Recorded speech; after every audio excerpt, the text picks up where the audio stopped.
بسم اللہ الرحمن الرحیم الحمدللہ رب العالمین والصلاة والسلام علی سید الانبیاء والمرسلین وآلہ الطیبین الطاہرین المعصومین وعلی اصحابہ الذین ادرکوا صحبۃ النبی مع الایمان وماتوا علی الایمان ولعنۃ الدائمۃ علی اعدائہم اجمعین الملعونین والصلاۃ والسلام علی صاحب الدعوۃ النبویہ وصولۃ الحیدریہ وعصمۃ الفاطمیہ وحلم الحسنیہ وشجاعۃ الحسینیہ وعبادت السجادیہ وعلوم الباقریہ والصداقت الجعفریہ والفیض القاسمیہ والذریۃ الرضویہ والجودۃ التقویہ والنقاوۃ النقویہ والحیبۃ العسکریہ وغیبۃ الالہیہ.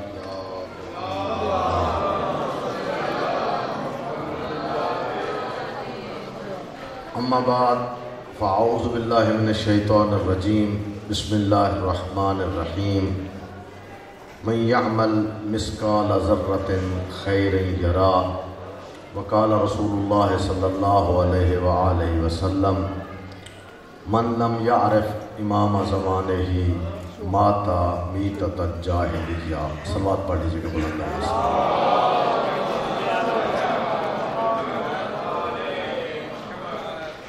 میرے محترم، میرے بزرگان، خداوند متعال آپ لوگوں کو ہمیشہ سلامت رکھے، ہمیشہ آباد و شاد رکھے. بہت بہترین جگہ پر بہترین ذکر سننے کے لیے اور بہترین جو ہے وہ ایام میں آپ لوگ تشریف آور ہوئے ہیں. میں چھوٹی سی گزارش کر کے اپنی بات شروع کروں گا. میرے محترم، کوشش کیا کریں کہ جب بھی اسی طرح کے کام کا موقع ملے، کسی نیکی کے کرنے کا موقع ملے، کسی اچھے کام کرنے کا موقع ملے، تو اس میں بخیل بن کے سارا ثواب خود اپنے لیے نہ لے جایا کریں. اس ثواب میں اپنے مرحومین کو بھی ضرور شریک کیا کریں. اگر تھوڑا سا ذہن میں یہ لے آئیں کہ ابھی ہم جتنی دیر تک اس محفل میں بیٹھے ہیں، اس مجلس میں بیٹھے ہیں، تو فرض کریں کہ ہم نے یہاں چند دفعہ کہنا ہے یا علی، تو یا اللہ اس یا علی کہنے کا ثواب ہمارے مرحومین کے نام اعمال میں لکھ دیں. اسی طریقے سے چل کے آئے ہیں، چل کے جائیں گے، صلوات پڑھیں گے. خود بیٹھنا عبادت ہے. بیٹھنا روایات کہتی ہیں کہ علماء کرام کے ساتھ اگر کسی نے پوچھا، قبلہ شیخ صاحب خداوند متعال کروٹ کروٹ میں جنت نصیب فرمائے، ان کے درجات بلند فرمائے، بہت سارا انہوں نے اس سلسلے میں کام کیا ہے. اگر آپ لوگ تھوڑا سا متوجہ ہونا، اردو میں انہوں نے تفسیر، وہ جو ترجمے تفسیر ہے، وہ بھی اتنی خوبصورت انداز میں جو بعض مقامات پر ضرورت تھی تفسیر کی، وہ انہوں نے کی ہے. میں نے تقریباً ساری پہلے بھی کئی دفعہ دیکھی تھی، پھر دوبارہ ان کی وفات سے لے کر اب تک تقریباً دوبارہ وہ اختتام کو پہنچنے والی ہے. جو کمال اس میں ہے نا، مثلا آپ کے سامنے کئی تراجم موجود ہیں. محترم مقبول صاحب کا ترجمہ موجود ہے. خود محسن ملت حضرت علامہ سید صفدر حسین نقوی صاحب اللہ اللہ مقامہ نے جب تفسیر نمونہ کو کیا تھا تو اس کے ترجمے کو اور مختلف حواشی کو اٹھا کے ترجمہ قرآن مجید سے بھی شائع کیا گیا تھا. اسی طریقے سے اور بزرگان کے بھی ہیں. قبلہ نکن صاحب کا بھی بڑا خوبصورت ترجمہ ہے، بڑی خوبصورت تفسیر، بہت پیاری. لیکن جو چیز میں نے نوٹ کی ہے، سوائے تفسیر انوار النجف کے، اس سے پہلے قبلہ جاڑا صاحب والی، اس میں یہ جو علماء کرام ہیں یا جو آیات معصومین علیہ الصلوۃ والسلام کے متعلق یا جو آیات اہل بیت علیہ الصلوۃ والسلام کی عظمت پر بیان ہوئی ہے، انہوں نے کوئی ہلکا سا ٹچ دیا ہوا تھا تفسیر انوار النجف میں۔ باقی لوگوں نے جو بہت مشہور آیات تھیں، مثلا آیت مباہلہ تھی، یا آیت تطہیر ہے، یا آیت جو ہے وہ سورہ دہر کی آیات ہیں، مثلا اہم جگہوں پر انہوں نے کچھ نہ کچھ حواشی باقی بزرگان نے دیے ہیں، لیکن بڑے مختصر۔ قبلہ شیخ صاحب نے جو اپنی تفسیر میں، وہی اردو کے ترجمے والا ہے، اب حیران ہوں گے کہ بہت ساری آیتیں، بہت ساری آیات ایسی ہیں۔ علماء کرام کی رائے یہ ہے، جن کے آج میں تھوڑی سی گفتگو کروں گا اس تذکرے کے بعد، 300 کے قریب آیات صرف امام زمانہ کے متعلق علماء نے لکھی۔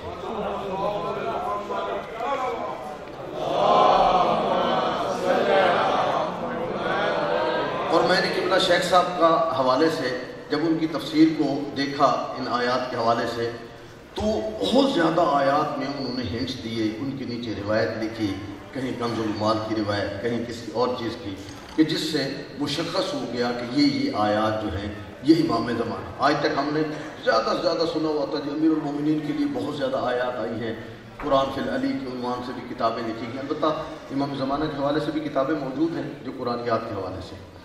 اسی طریقے سے شیخ صاحب قبلہ نے جو تفسیر لکھی ہے، وہاں انہوں نے ان چیزوں کو مشخص کیا ہے۔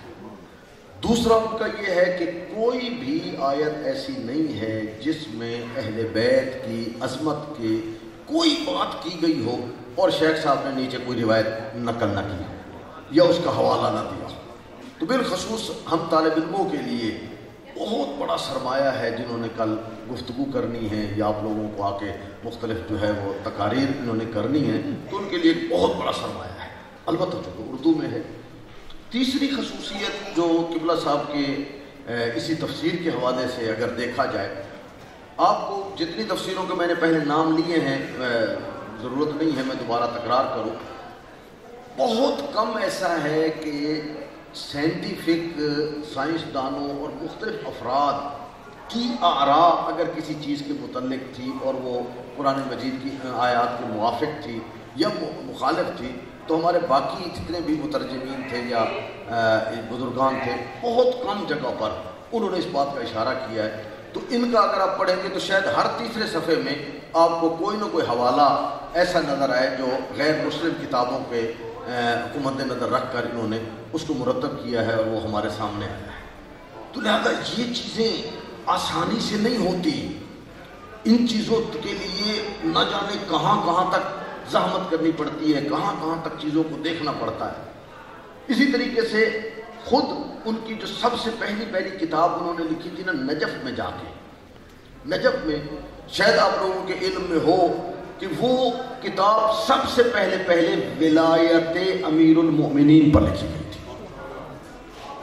یعنی اس سے اندازہ ہوتا ہے کہ کتنے عظیم، بعض چیزیں ایسی ہوتی ہیں کہ وہ انسان کو جو ہے علماء کے متعلق علم نہیں ہوتا، اور شہرت عامہ یہ ہوتی ہے یہ تو وہابی قسم کے لوگ ہیں، یہ پتہ نہیں ایسی بات کرتے ہیں نہیں کرتے ہیں۔ شیخ الجامع حضرت علامہ اختر عباس صاحب کا تذکرہ چونکہ ہو گیا تو ایک بات میرے ذہن میں آ گئی، تو انہوں نے مرد حضرات کے لیے تو بہت زیادہ علم ان کی خدمات تھیں اور بہت زیادہ شاگرد ان کے پیدا ہوئے، تو انہوں نے آخری زندگی کے حصے میں سوچا کہ میں خواتین کے لیے بھی کم از کم 5-6 سال وقت دوں اور ایک مدرسہ بناؤں جس میں میں خود خواتین کی ایک ٹیم تیار کر کے جاؤں اور بعد میں پھر یہ سلسلہ چلتا رہے گا مردوں کی طرح۔ اچھا انہی ایام میں وہ مریض تھے، کیونکہ علماء کرام بہت جب زیادہ زحمت کرتے ہیں، بہت زیادہ دقت کے ساتھ یہ امور کرتے ہیں تو اپنی صحت کا خیال نہیں رکھتے، صحت کے امور کا خیال نہیں رکھتے، ان چیزوں کو مد نظر نہیں رکھتے۔ علامہ صفدر حسین نقوی صاحب بیچارے ان کو بھی کینسر تھا، اسی وجہ سے کہ ڈاکٹر نے کہا جی آپ کو جتنے آرام کی ضرورت تھی اتنا آپ نے وہ انجام نہیں دیا ہے۔ شیخ صاحب قبلہ کی بھی ہارٹ کا بھی مسئلہ تھا، تو ان کو گردوں کے مسئلہ تھا جس کی وجہ سے ہاتھ پاؤں پھول جاتے۔ ان کا بیٹا بھی ایک ڈاکٹر تھا، ڈاکٹر باقر اس کا نام، تو مشہد تشریف لے گئے تھے۔ یہ میں بتا رہا ہوں ان علماء کے متعلق جن کے متعلق لوگوں کی آراء یہ ہے یہ تو مثلا جو ہے وہ امیر المومنین کے ساتھ بہت زیادہ محبت نہیں کرتے اور پتہ نہیں یہ تو اپنی باتیں کرتے ہیں، اور ولایت کے حوالے سے ان کا یہ عجیب باتیں جو ہیں تو میں تو مناسب بھی نہیں سمجھتا یہاں دہرانا۔ تو وہاں امام رضا علیہ الصلوۃ والسلام کے حرم میں گئے اللہم صلی علی محمد و آل محمد، ایک بار مل کر بلند آواز سے محمد و آل محمد کی عظمت پر درود بھیجیں۔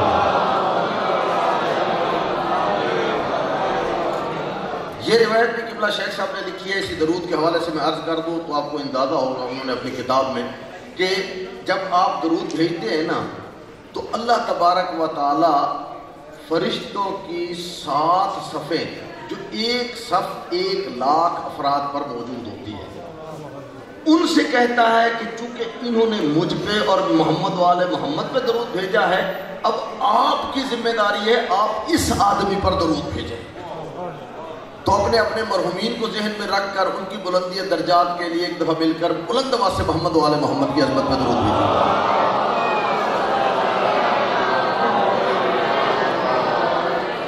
تو میں عرض کر رہا تھا کہ قبلہ صاحب جو ہے وہ مشہد میں نکلے، جب حرم سے باہر بیٹے نے پکڑا ہوا تھا، ڈاکٹر باقر بھی تھے، بڑا بیٹا بھی ساتھ تھا، تو بڑی طبیعت خراب تھی، کیونکہ رش بھی بہت زیادہ ہوتا ہے زری کے نزدیک، اور تو بتانے لگے فوراً نکل کے، جی میں نے امام رضا سے کہا ہے، میں نے کہا ہے مولا میں نے بچیوں کا لیے ایک سسٹم شروع کرنا چاہتا ہوں، مجھے اللہ سے 5 سال لے کے دے دے،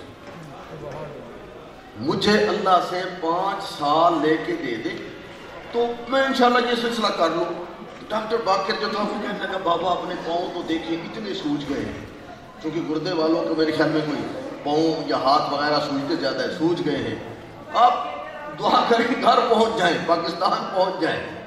تو ان کو جھڑک کے کہا یہ تمہارا عقیدہ ہوگا، ہم اہل بیت کو مانتے ہیں، مجھے یقین ہے جب میں نے امام سے اس کام کے لیے 5 سال کہا ہے، اللہ سے لے کے دو تو 5 سال ملیں گے۔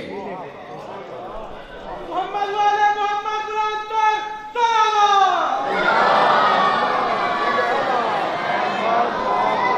یہی صورتحال قبلہ شیخ صاحب کی تھی۔ اپنی وفات سے 1 دن پہلے کبھی یہ جا رہا ہے کہ منصوبہ جی کو یونیورسٹی کے لیے یوں کرنا ہے، یہاں حفاظ کا کالج بنانا ہے، ادھر یہ سکول بنانا ہے، یعنی اس رات صبح جب ان کا انتقال ہوا ہے اس رات تک وہ انہوں نے پتہ نہیں کتنے لوگوں کے ساتھ ان مدارس کے حوالے سے، ان مساجد کے حوالے سے، ان چیزوں کے حوالے سے میٹنگز کی، یعنی انہیں اس کا غم ہی نہیں ہے کہ میرے ساتھ ابھی کیا ہوگا۔ ہاں بسا اوقات میرا ذاتی خیال یہ ہے کہ بعض اوقات خداوند متعال ایسی عظیم ہستیوں کو جو وقت سے پہلے بلا لیتا ہے اور وقت سے پہلے جب وہ چلی جاتی ہے نا، وہ ہم پیچھے بڑے افنے خواہ بنے ہوتے ہیں اور بڑا کچھ کہہ رہے ہوتے ہیں، جی یہ انہوں نے کیا ہے مولوی صاحبان نے، خصوصاً ہمارا طبقہ، جی انہوں نے کیا کیا ہے، تو ان کے لیے ایک امتحان ہوتا ہے۔ کہا ہے بچوں انہوں نے تو یہ کام کر لیے ہیں، انہوں نے کہاں سے شروع کیا تھا اور کہاں تک معاملے کو لے گئے ہیں، اب تیرے پاس وسائل بھی ہیں، تیرے پاس تمام چیزیں بھی موجود ہیں، ان کو چلا کے دکھا دو۔ تو میرا بھائی وہ بعد میں آنے والے لوگوں کے لیے ایک بہت بڑا امتحان ہوتا ہے، ان کے لیے ایک بہت بڑی بات ہوتی ہے۔ ایسی شخصیات تو یہ کام کرتی ہیں۔ یہی فوتگی کے موقع کے اوپر مختلف افراد جو تقاریر کر رہے تھے، تو باہر سے کوئی آئے ہوئے تھے، فوجہ کمپنی افراد تھے، کمیونٹی کے افراد میں سے کوئی افراد تھے، تو وہ تقریر کرتے ہوئے کہہ رہے تھے کہ میں نے قبلہ صاحب کی خدمت میں رات، یعنی 1 رات پہلے یا چند دن پہلے گزارش کی تھی، میں نے کہا تھا قبلہ مجھے یہ تو بتائیں آپ اتنا کر کیسے لیتے ہیں، یہ کیسے ہو جاتا ہے؟ بیٹھے بیٹھے کہیں جی میں نے اتنے اسوا کالج بنا دی، بیٹھے بیٹھے کہیں جی اتنے جو ہے ٹیکنیکل کالج بنا دی، بیٹھے بیٹھے کہیں جی اتنی جو میں نے جو ہے اب نرسنگ یونیورسٹی بنا رہے ہیں، بیٹھے بیٹھے یہ طے کر لیں جی اب ہم جو ہے وہ ایک بہت بڑی اسلام آباد میں یونیورسٹی بنانا چاہتے ہیں جو حرمین کی طرف سے بہت بڑی یونیورسٹی ہوگی اور باقاعدہ یونیورسٹی والا درجہ ہوگا۔ کوئی سکول ایسا نہیں ہے، کوئی مسجد ایسی نہیں ہے، کوئی ادارہ ایسا نہیں ہے وہاں آپ چلے جائیں اور وہ کہے جی میں گیا تھا شیخ صاحب قبلہ کے پاس، جی ہماری مسجد کی تھوڑی سی مدد کی ضرورت ہے۔ کسی کو شیخ صاحب نے کہا کہ نہیں یار تم تو فیصل آباد سے آئے ہو، وہاں بڑے بڑے لوگ بیٹھے ہیں، جاؤ ان سے کہو وہ بنا لیں گے۔ شاید کہا ہو لیکن اسے خالی نہیں جانے دیا، کہا تم مسجد کے لیے آئے تھے نا، یہ لے جاؤ انشاءاللہ چھت ہم ڈالیں گے، یہ لے جاؤ جی دیوار ہم بنائیں گے، یہ لے جاؤ جی فلاں کام ہم کریں گے۔ میرا دوست جب ایسا، جو میں نے آیت کا ایک جملہ پڑھا تھا نا، فَمَنْ يَعْمَلْ، سورہ زلزلہ کی آیت تھی، فَمَنْ يَعْمَلْ مِثْقَالَ ذَرَّةٍ خَيْرًا يَرَهُ۔ آپ پڑھے لکھے حضرات ہیں، آپ کو زیادہ پتہ ہے ایٹم جو ذرہ ہے، ایک قطرہ ہے، ایک ذرہ ہے، اللہ کہہ رہا ہے کوئی ایک ذرہ برابر بھی نیکی کرے گا، ذرہ برابر نیکی کرے گا، میں اس کا بدلہ دوں گا، ذرہ برابر. یعنی کوئی بندہ ایسا نہیں ہے کہ جو یہ کہے کہ میں نے یہ چھوٹی سی نیکی کی تھی اس کا اجر نہ ملا. وَمَن يَعْمَلْ مِثْقَالَ ذَرَّةٍ خَيْرًا يَرَهُ، جو بھی چھوٹا سا نیک کام کرے گا دوں گا. آپ اندازہ لگائیں شیخ صاحب قبلہ نے کب سے اپنی زندگی وقف کر رکھی تھی. اور پھر پرانے زمانے میں اس حدیث کو مدرسوں میں زیادہ، آج کل تو ماشاءاللہ آپ لوگوں کا تعاون اور اس طرح کی چیزیں بسا اوقات مدارس کے ساتھ ہو جاتی ہیں، زیادہ تر بیچارے پریشان ہی رہتے ہیں. ورنہ پہلے زمانے میں ایک حدیث بہت زیادہ مشہور حدیث تو اب بھی ہے، وہی ہے، لیکن وہ معمولاً مولوی سے بات طالب علم اس کو ذکر بہت کم ہوتا ہے.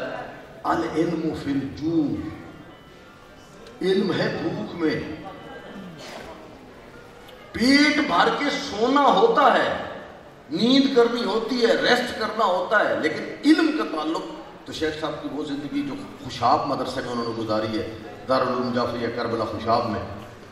اگر قبلہ ابھی ان کے بیٹے تشریف لائیں گے شہری سلسلے میں وہ تذکرہ کرے، اب حیران ہو جائیں گے کہ قبلہ صاحب فرماتے ہیں، اور اس طرح کے دوسرے بزرگان بھی، وہ کہتے ہیں جی دال جب پکتی تھی نا اس میں سے کمال ہو جاتا اگر کوئی طالب علم اس پورے سالن میں سے کوئی دال کا دانہ دکھا دیتا. یعنی ایک پاؤ دال ڈالی، 5 کلو پانی ڈالا، ابال کے اس کا سوپ بن گیا. کمال ہو جاتا تھا اگر کوئی طالب علم اس دال میں سے کوئی دانہ، اور وہ سالن ملتا تھا ایک ٹائم. دوپہر کو ٹائم لسی لے آؤ، وہ لسی بنتے، وہ کہا جی لسی آ جاتی تھی، لسی سے پیاز توڑا ادھر، اس کے ساتھ لسی لی، اس کے لپیٹ کے کھائے. تو العلم فی الجوع پھر بنتے بھی تو شیخ محسن جیسی شخصیات. پھر اس طرح کے افراد جو ہیں وہ آتے ہیں، پھر وہ خدمت کرتے ہیں، اور ایسے لوگ پھر مخلص ہوتے ہیں. انہوں نے ہر دور ہر زمانہ انہوں نے دیکھا ہوتا ہے. ان کا جامعۃ المنتظر میں جو وقت ہے وہ اپنے اس زمانے میں قبلہ جو ہے حافظ بشیر صاحب ان کے رومیٹ تھے. وہ ایت اللہ حافظ بشیر نقوی صاحب جو ادھر ہیں جامعۃ المنتظر میں جتنا عرصہ انہوں نے گزارا ہے، ہر جہاں، اور خود انہوں نے جب آ کے اسلام آباد میں مدرسہ شروع کیا خود فرماتے ہیں 30-40 سال میں اکیلا بیٹھا رہا، مجھے ملنے کوئی نہیں آتا تھا. لیکن ایسا آدمی جو ہے وہ ایک لمحے کے لیے بھی مایوس نہیں ہو رہا، ایک لمحے کے لیے بھی نہیں تھک رہا. آج ہم تھوڑی دیر کے لیے کوئی ہو ذرا سا کوئی مسئلہ بن جائے تو کہتے ہیں چھوڑو جی اور کوئی کر لیتے. اور انہوں نے یہ مدرسہ جو اپنا جامع اہل بیت ہے، یہ اہل بیت اس جگہ پہ نہیں تھا. G62 والی جو مسجد ہے اس زمانے میں تو مسجد کی چھوٹی سی تھی، مسجد کے ساتھ 2 کمرے تھے چھوٹے چھوٹے، ان 2 کمروں میں انہوں نے اس کو مدرسہ بنایا. ان 2 کمروں میں بیٹھے ہوتے تھے. قبلہ صاحب بتاتے ہیں، قبلہ والد صاحب بھائی وہ تقریباً 70-72 کے قریب یا 77 کے قریب وہ آئے تو کوثر نیازی وغیرہ ان لوگوں سے انہوں نے ملنا تھا. تو اس وقت ان لوگوں کے پاس اسلام آباد میں رہنے کی جگہ نہیں تھی. قبلہ گلاب علی شاہ صاحب تشریف لائے ہوئے تھے، قبلہ عنایت علی شاہ صاحب آئے ہوئے تھے، قبلہ والد صاحب تھے، تو ان کے پاس رہنے کی جگہ بھی نہیں ہوتی تھی. رات تشریف لے جاتے اسی مسجد میں، تو شیخ صاحب کہتے چلو جی چٹائی بچھاتے ہیں، دال میں اور پانی ڈالو گئے، مہمان آ گئے. یہ لوگ ہیں مخلص، یہ لوگ ہیں کام کرنے والے، یہ لوگ ہیں کہ جنہوں نے آپ تصور بھی نہیں کر سکتے. آپ تو ابھی آپ جا کے دیکھتے ہیں جامعۃ الکوثر کو، جامعۃ الکوثر ہمارا شیعوں کی پہچان کا ایک بہترین ذریعہ ہے. جامعۃ الکوثر سے پہلے ہمارے پاس کوئی جگہ نہیں تھی ایسی اس طرح کی خوبصورت بلڈنگ کہ ہم 4 آدمی کو لے جائیں دکھائیں جی. اب جاتا ہے دل خوش ہو جاتا ہے، دکھاتے ہیں جی زبردست نا، پتہ چلتا ہے کہ یہ اہل تشیع کے بھی ادارے ہیں. ان کے پاس یہ ان کی روش ہے، یہ والا جو مدرسہ ہے یہ ان کی روش ہے. اسی طریقے سے چریوٹ میں ہے، باقی جگہ پہ ہے. دیکھا انہوں نے کہا جی نہیں بالکل سادہ نہیں بنانا، 2 کمرے بناؤ جی، یہ کرو جی وہ کرو، بیٹھو. نہیں، بہترین جناب اس کو کاشیکاری کرے. اگر لوگوں کے گھر خوبصورت بن سکتے ہیں تو امام زمانہ کا گھر خوبصورت کیوں نہیں بن سکتا؟ باقی چیزیں کیوں نہیں؟ یعنی یہ ایک ذوق کی بات ہے، یہ ایک فکر کی بات ہے، ایک سوچ. خود جو ان کے کپڑے پہنے ہوئے تھے، اگر کوئی بندہ مجھے بتائے کہے کہ کبھی میں نے کھدر کے علاوہ شیخ صاحب کو کچھ پہنے ہوئے دیکھا، کوئی بتا دے کہے کہ فلاں کپڑا تو بڑا قیمتی میں نے دیکھا ہے شیخ صاحب نے پہنا ہوا. فلاں لباس تو طرح خود اپنا بالکل سادگی بالکل اس طریقے سے، لیکن ادارہ چاہتے ہیں نہیں جی کوثر ایسا بنے کہ دنیا دیکھنے آئے، کلاس روم ایسے ہوں کہ دنیا کو پتہ ہے، کوئی اگر دیکھنے آئے تو اسے پتہ چل جائے کہ شیعہ ادارہ ہوتا کیا ہے۔ یہاں علوم اسلامی آ جائے کہ آؤ دیکھو، دیکھنے سے اندازہ ہو جائے کہ یہ ادارہ ہے کیا۔ باہر سے بیٹھ کے لوگ دیکھ رہے ہوں گے، بے شک جگہ تھوڑی ہے، جگہ چھوٹی ہے، لیکن ایک دفعہ دل خوش ہو جاتا ہے انسان کا، مسلمان کا، اہل بیت سے محبت رکھنے والوں کا۔ باقی جگہ پہ بھی انہوں نے اسی طریقے سے کام کیے۔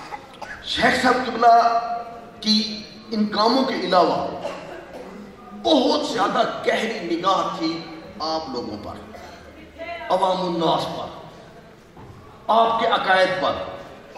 آپ حیران ہوں گے کہ جو کچھ بھی آتا تھا 3 بزرگوں کے نام سے شائع ہوتا تھا، جی قبلہ شیخ صاحب، قبلہ قید صاحب، قبلہ والد صاحب، جی آج عقائد کا مسئلہ ہو رہا ہے، جی شیعہ عقائد۔ کیوں ضرورت پڑ رہی تھی شیعہ عقائد کی؟ کیونکہ لوگ آپ کی جو سٹیج سے، جو آپ کے ممبر سے، جو آپ سے، میں پہلے عرض کر چکا ہوں، شیخ صاحب طالب علمی کے زمانے میں نجف پہنچے ہیں، سب سے پہلی جو کتاب لکھی ہے وہ ولایت امیر المؤمنین پر ہے۔ تو یہ تو ہمیں درس نہیں دے سکتے ولایت کا، ولایت کیا ہوتی ہے، یہ تو ہمیں نہیں بتا سکتے کہ آپ ولی ولایت کو ماننے والے ہیں یا نہیں ہیں، یہ تو ہمیں سرٹیفکیٹ نہیں دیں گے۔ میں ویسے کلی بات کر رہا ہوں، لیکن ان کی نگاہ تھی آپ پر۔ جب آپ کا ممبر، آپ کا سٹیج، آپ کی جگہوں سے ایسی ایسی باتیں کی جا رہی تھی کہ جو پتہ ہی نہیں چلتا تھا کہ علی اوپر ہے یا اللہ اوپر ہے۔ جب جھگڑا ہو رہا تھا تو پھر علی نے تو ہارنا نہیں ہے، علی تو فاتح خیبر ہے، دروازہ جی پھینکا جا رہا ہے اور کہا جا رہا ہے، فرشتے کہہ رہے ہیں جی اللہ کہہ رہا ہے کی ہو گیا نہیں، اتنی دوڑا کیوں لگی ہوئی ہے؟ کہا تو ہی پرے ہٹ، علی نے دروازہ ستے ہوا۔ یعنی یہ صورتحال۔ اب اس پہ بے شک سائن تینوں بزرگوں کے تھے، لیکن شیخ صاحب قبلہ فوراً رابطہ کرتے تھے، لاہور رابطہ کرتے، اسلام آباد رابطہ کرتے، جی یہ صورتحال ہے جی، آئیں جی بیٹھتے ہیں جی، آئیں جی میں آ رہا ہوں جی، آپ آ رہے ہیں جی، ادھر بیٹھتے ہیں ادھر کرتے ہیں۔ ایک نئی فکر دی۔ کبھی لوگ، بعض لوگوں نے اعتراضات کیے، یار یہ کیا ہے، پمفلٹ چھاپا ہے جی شیعہ توحید کے متعلق شیعہ عقائد، جی اللہ ایک ہے، ہم توحید کے قائل ہیں، اللہ کا کوئی شریک نہیں ہے، جو شرک گناہ ایسا ہے جو ناقابل معافی ہے۔ یہ 8-10 چیزیں لکھی ہوئی تھی نا، یہ تو کوئی ایسی بات نہیں کہ لوگوں کی نظر میں یہ عمومی بات تھی، لیکن ان بزرگوں کا یہ ایک انداز، ایسا انداز تھا کہ آپ لوگوں کو پتہ نہیں کہاں سے کہاں تک لے گیا۔ میرا دوست ایک دفعہ مل کر بلند آواز سے محمد و آل محمد کی عظمت پر درود بھیجیے۔ علماء کا تذکرہ ہو رہا ہے تو اسی توحید پر میرے ذہن میں قبلہ ہمارے پاس جتنے علماء کرام تشریف لائے ہیں، مستبصرین جسے کہا جاتا ہے، ایک مسلک چھوڑ کے دوسرے مسلک کی طرف جو وہ تشریف لے آئے ہیں، پہلے دوسرا مسلک تھا اور پھر اہل تشیع کی طرف آئے ہیں، ان شخصیات میں سے ایک تھے حافظ سیف اللہ بروی، بڑی عظیم شخصیت، بڑی عظیم شخصیت۔ میں اگر یہ کہوں، بعض بزرگان کا یہ جملہ ہے، بعض بزرگان کا، اگر یہ کہہ دوں تو شاید اشتباہ نہ ہوگا، غلط نہ ہوگا، جتنے علماء، پبلک کی میں بات نہیں کر رہا، علماء کرام دوسرا مذہب چینج کر کے ادھر آئے ہیں، بہت کم ایسے علماء تھے جنہوں نے اپنی ہر چیز قربان کر دی۔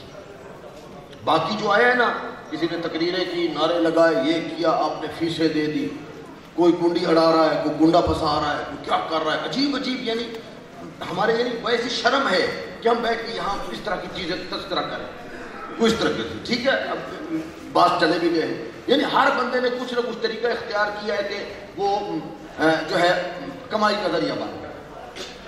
انہوں نے بہت کچھ کمایا، آپ لوگوں نے بہت کچھ دیا، وہاں انہیں کچھ بھی نہیں ملتا تھا، یہاں انہیں اتنی اتنی فیسیں دے دی، اتنی اتنی چیزیں دے دی۔ میں ان کے بھی خلوص میں شک نہیں کرتا ہوں، لیکن مخلص ترین آدمی تھے یہ کیسی شیعہ ہو؟ میرا دوست، ہماری پہچان تھی، علی والے کون ہیں؟ ہم آپ کو یاد ہوگا، شاید اب تو یہ سلسلہ تھوڑا سا لیٹ ہوا ہے، ایک دفعہ مل کر بلند آواز سے محمد و آل محمد کی عظمت پر درود بھیجیے۔ ماشاءاللہ ماشاءاللہ علماء، آ جائیں آ جائیں آ جائیں۔ محمد والے محمد اچھا جی تھکو دس دینا، اشارہ کر دینا، ہاں ہاں، کیونکہ میں تو شیخ انور صاحب کے آمن تک جڑا ہے نا انج تمہیں گلا سناتا رہا تھا۔ ایک دفعہ پھر اپنے اپنے مرحومین کو ذہن میں رکھ کر ان کی بلندی درجات کے لیے بلند آواز سے محمد و آل محمد کی عظمت پہ درود بھیجیے گا۔ تو میں عرض کر رہا تھا میرا بھائی، میں عرض کر رہا تھا ہماری پہچان تھی توحید پرست ہم ہیں، ہماری پہچان تھی کہ اگر کوئی موحد ہے مسلمانوں میں سے تو اس موحد کو کہا جاتا ہے علی کے شیعہ۔ اور میں آپ کو یاد دلاتا ہوں، ہماری اذانیں ہوتی تھی تو اذان میں جب اذان دے رہے تھے تو کیا کہتے تھے؟ آج کل تو اذان تھوڑی اور مختصر ہو گئی ہے، وقت بھی ہمارے پاس کم ہے اور تھوڑے سے حالات اور ماحول بھی اس طرح کا بنا ہوا ہے۔ تو اذان کیا ہوتی تھی؟ پورا جملہ جی امیر المومنین کا جب تذکرہ ہوتا، ان کی گواہی کا تذکرہ ہوتا تو بتایا جاتا تھا کہ وہ متقین کے امام ہیں، فاتح خیبر ہیں، احد ہیں، بدر ہیں، حنین ہیں۔ ان میں کہا جاتا تھا مولا الموحدین، یعنی ہماری پہچان تھی کہ ہم موحد ہیں۔ اور نتیجہ کیا نکلا کہ آج ہمیں پمفلٹ نکالنے پڑ رہے ہیں، پمفلٹ نکالنے پڑ رہے ہیں جی نہیں ہمارا شیعہ کے متعلق اہل اپنا توحید کے متعلق یہ نظریہ ہے، تاکہ لوگ غلط فہمی کا شکار نہ ہو جائیں۔ تو حافظ سیف اللہ مرحوم خداوند متعال نے کروڑ کروڑ جنت نصیب فرمائے،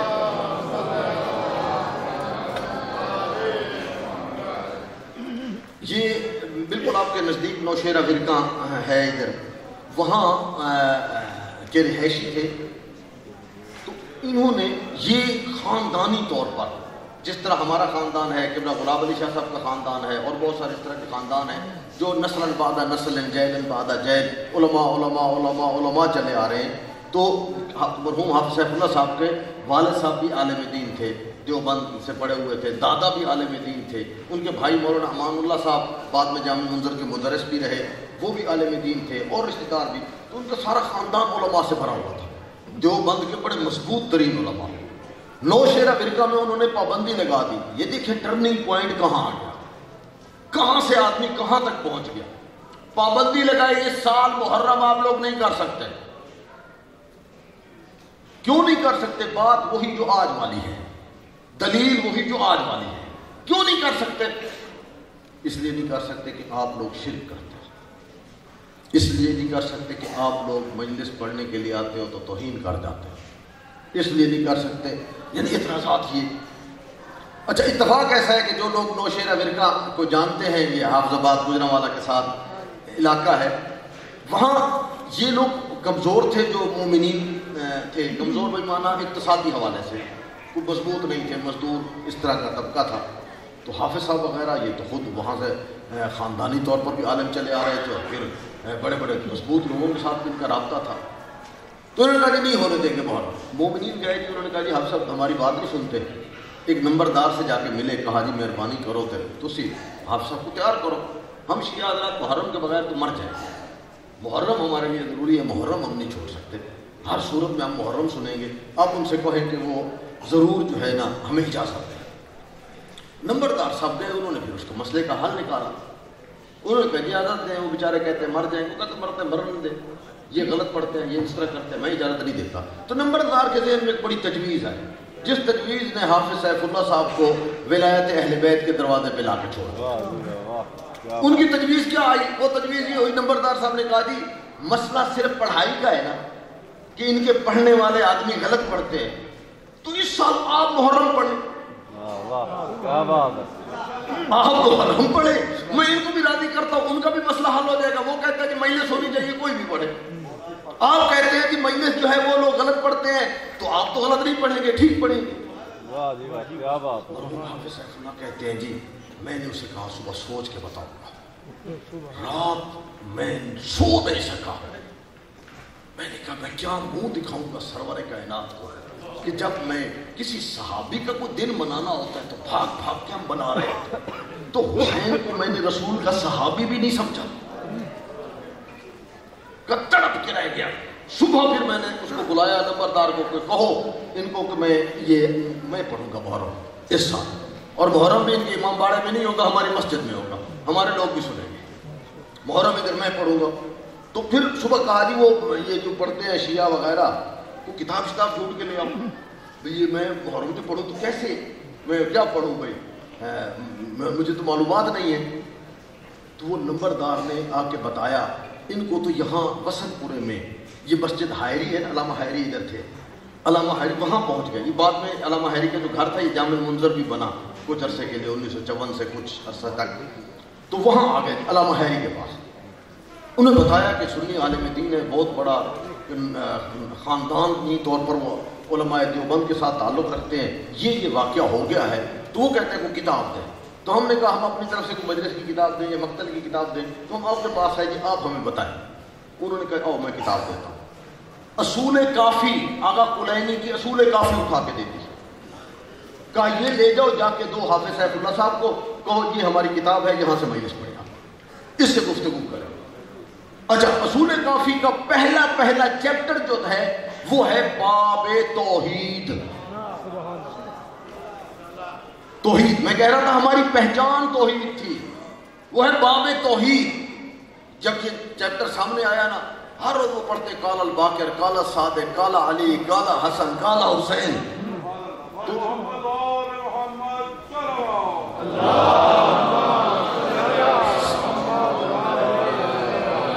سات محرم کو انہوں نے ویسے گفتگو کے دوران کہا یار یہ جو کتاب مجھے دی ہے نا, تو یہ جو کتاب ہے یہ جو توحید بیان کر رہی ہے نا, ایسی توحید ہمارے پاس نہیں ہے. ہماری کتابوں میں یہ توحید جو اصول کافی میں لکھی ہوئی ہے, ان کا کیا نظریہ ہے مجھے نہیں پتا.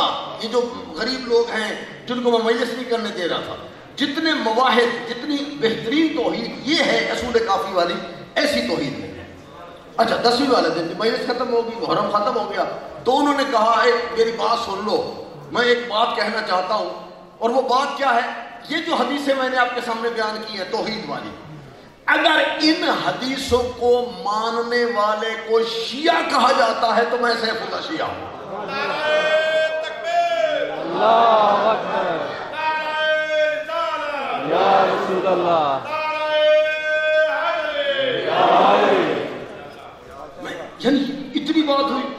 اب یہ جن کا میں نے تذکرہ کیا مولانا امان اللہ صاحب قبلہ, بعد میں جامع منظر کے مدرس بھی رہے, جامع بقیت اللہ کے سینئر مدرس رہے, اب تو ان کا بھی انتقال ہوا ہے, خدا انہیں بری کے رحمت کرے.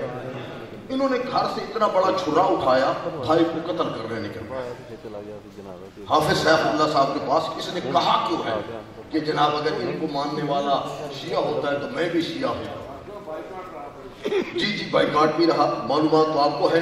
چھرا لے کے گئے مارنے کے لیے, حافظ صاحب کی بیگم صاحبہ آ گئی سامنے. انہوں نے کہا عجیب آدمی ہو گئی, تو بھی مولوی ہے, میرا شوہر بھی مولوی ہے. مولوی کا ہتھیار زبان ہوتی ہے, مولوی کا ہتھیار چھری, یہ چاقو نہیں ہوتے. بیٹھو, میرے میاں نے اگر ایسی بات کی بھی ہے, ابھی تو اس نے ہاتھ بھی نہیں کھولے ہیں, ابھی تو کوئی نماز ہی نہیں پڑھی ہے, ابھی تو کچھ بھی نہیں اس نے دیکھا ہے. اگر اس نے بات کی ہے تو بیٹھو اس کے ساتھ, بحث کرو, مباحثہ کرو. اگر وہ اشتباہ کر گیا تو واپس لوٹ جائے گا, اور اگر وہ اشتباہ نہیں کر گیا تو پھر اس کو مارتے کیوں ہو تم؟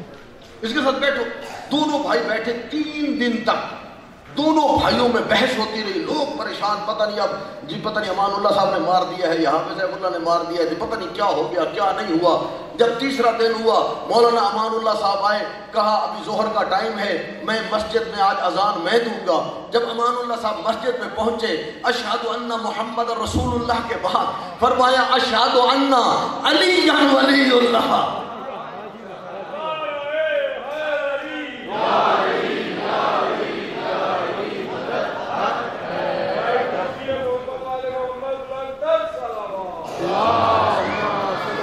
میرے دوست یہی قبلہ شیخ صاحب ہیں, جب محسوس کرتے ہیں کہ پبلک کی طرف سے یا کسی اور کی طرف سے کوئی یہ اشارہ نہ مل جائے کہ یہ شیعہ توحید پرست نہیں ہے, یہ شیعہ توحید میں کوئی, تو وہ ایک پمفلٹ نکالتے ہیں, کہتے ہیں ہر مسجد میں لگا دو, ہر گھر میں لگا دو. اور اس کا فائدہ کیا ہوا, ایجنسیوں نے جن لوگوں کو خریدا ہوا تھا اور وہ حالات خراب کروانا چاہتی تھی, اور وہ چاہتی تھی کہ اٹھے کہ یہ کہے جی توحید کا یہ ہے, اور پھر جھگڑا کروائے اصحاب کا, اور مثلا ان کا, لوگ لڑیں گے, لڑائی ہوگی, فلاح ہوگا. وہ سارے کا سارا ان کا پروگرام ہی شیخ صاحب نے ختم کر دیا. جب گئے تو دیکھا ہر مسجد میں لکھا ہوا, نہیں شیعہ کو تو عقیدہ یہ ہے, شیعوں کو تو یہ عقیدہ ہی نہیں, ہم کیوں لڑنے جائیں ان کے ساتھ. جو اس کے گھر ہم گئے تھے ادھر لکھا ہوا تھا شیعوں کا تو عقیدہ یہ ہے. یہ پتہ نہیں کون ہے جو لوگ آپ کو اس طرح کے عقائد بیان کر رہے ہیں. یہ ہوتی ہے فراست. یہی ابھی آنے والا ہے نا ماہ مبارک رمضان, رمضان سے پہلے وہ اکٹھا کیے ہوئے ہیں جناب علماء کرام کو, مبلغین, جمع کیا ہوا ہے جی، تربیت کرنی ہے. ہاں بیٹا ابھی آپ جا رہے ہو نا ماہ رمضان میں، اس ماہ رمضان میں خیال رکھنا کہ ہم نے جو ہے اس ٹاپک کو نہیں چھوڑنا، ہم نے اس ٹاپک کو اس طریقے سے انجام دینا ہے. یعنی ایک ایک دن کے لیے رہنمائی، محرم کے لیے رہنمائی. یہ بھی چند دن پہلے آپ لوگوں کو یاد ہوگا اسلام آباد میں کانفرنس ہوئی ہے جس کے میزبان بھی قبلہ شیخ صاحب تھے. تو اس کانفرنس میں آپ نے دیکھا ذاکرین حضرات بھی تشریف لائے تھے. جب یہ بل والا معاملہ تھا دیکھا معاملہ کہاں تک کہاں جا رہا تھا، کوئی کنٹرول ہونے کے لیے تیار نہیں تھا. یہی علوی صاحب جو ہے یہ کئی ان سے وفود ملنے کی کوشش کر رہے تھے، کہا میرے اختیار میں ہی نہیں. اور وہ سچ کہتا تھا، وہ سچ کہتا تھا، اس کے اختیار میں ہی نہیں. اسی لیے تو پھر قبلہ صاحب کو وہاں گفتگو کرنے کی انہوں نے پروگرام رکھا. وہ آپ لوگوں کے ذہن میں ہے کہ کس طریقے سے اس پروگرام میں یہ صورتحال ہوئی. اور پھر دیکھیے میں بعض اوقات تو حیران ہوتا ہوں نا کہ اس زمانے میں شیخی صاحبان یا اس طرح کے لوگ احقاقی گروپ انہوں نے آ کے مسجدیں بنائی، مدرسے بنائے، ادارے بنائے مختلف جگہوں پر. جب انہوں نے بنایا توجہ میری طرف رہے، ایک دو مل کر بلند آواز سے محمد والے محمد کی عظمت پہ درود دیجیے.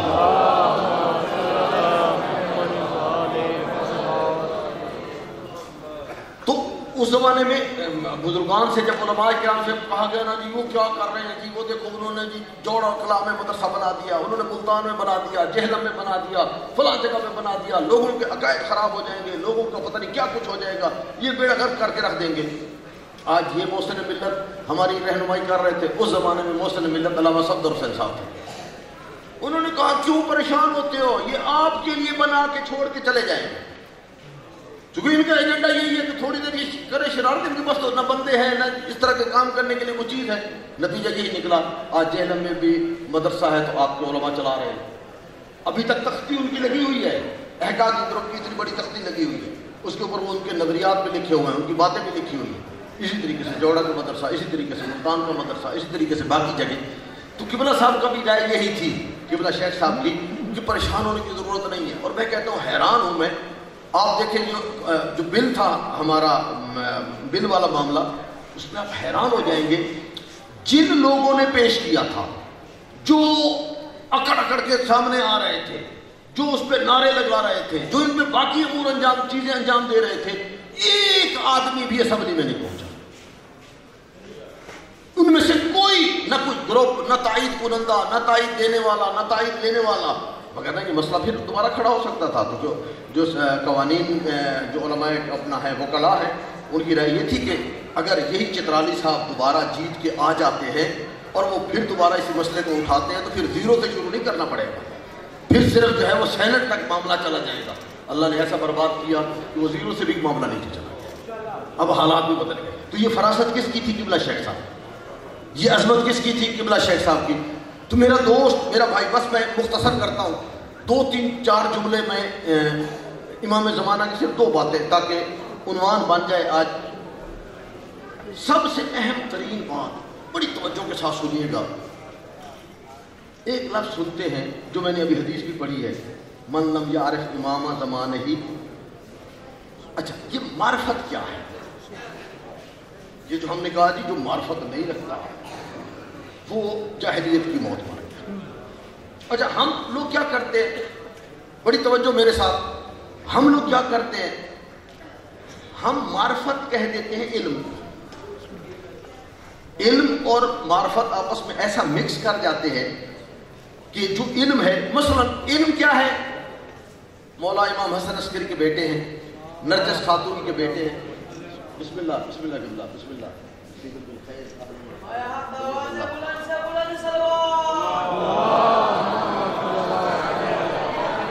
بس یہ معرفت والی بات میں اب تک پہنچا دوں، میں اپنی زحمت تمام کر دوں گا.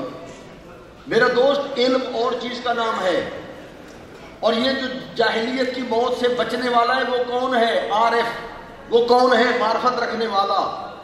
علم رکھنے والے کی بات نہیں ہو رہی. علم کیا ہے جی؟ جناب حضرت امام حسن عسکری کے بیٹے، نرجس خاتون کے بیٹے، 255 ہجری میں جو ہے ان کی پیدائش ہو گئی جی. اتنی ہجری میں جو ہے 5 سال کے بعد امام بن گئے.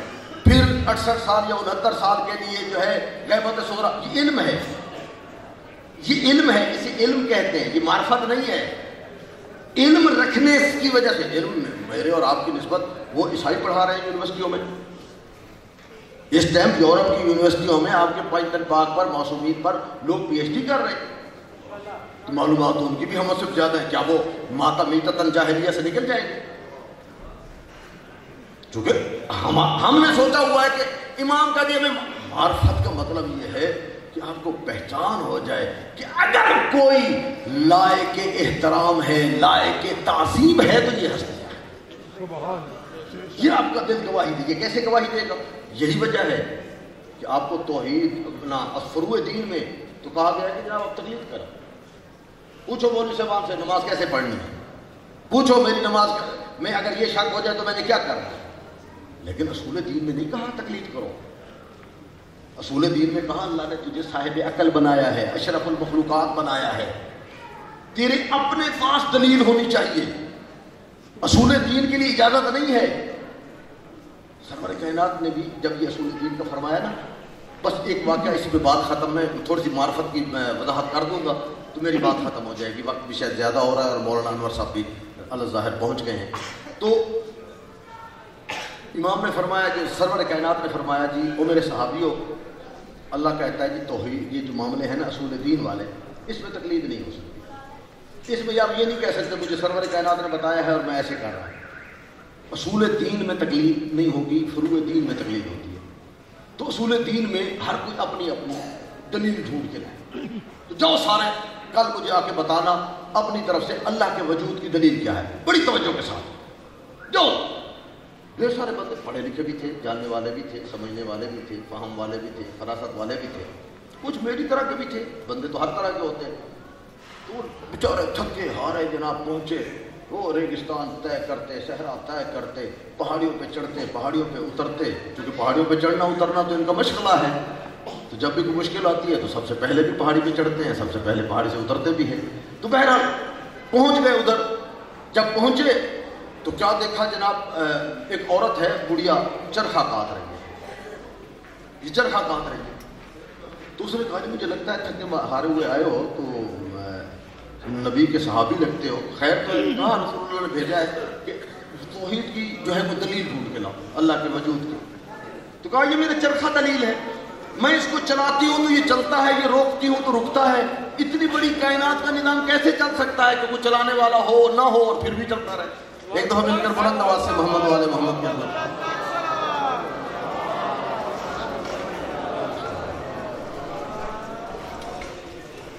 ایک مرتبہ پھر بھی بلند آواز سے محمد والے محمد کی عظمت پر درود بھیجیے گا.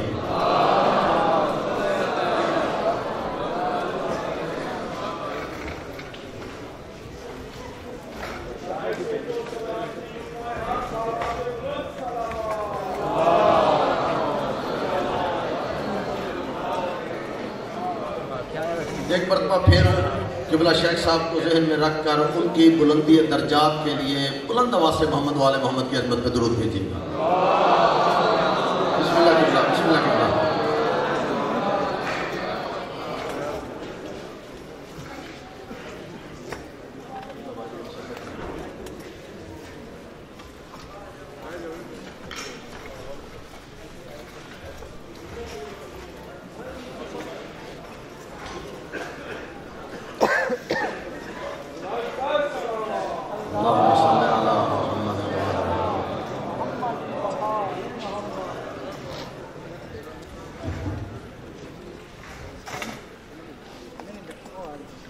جی تو میرا بھائی میں صرف ایک جملہ عرض کروں.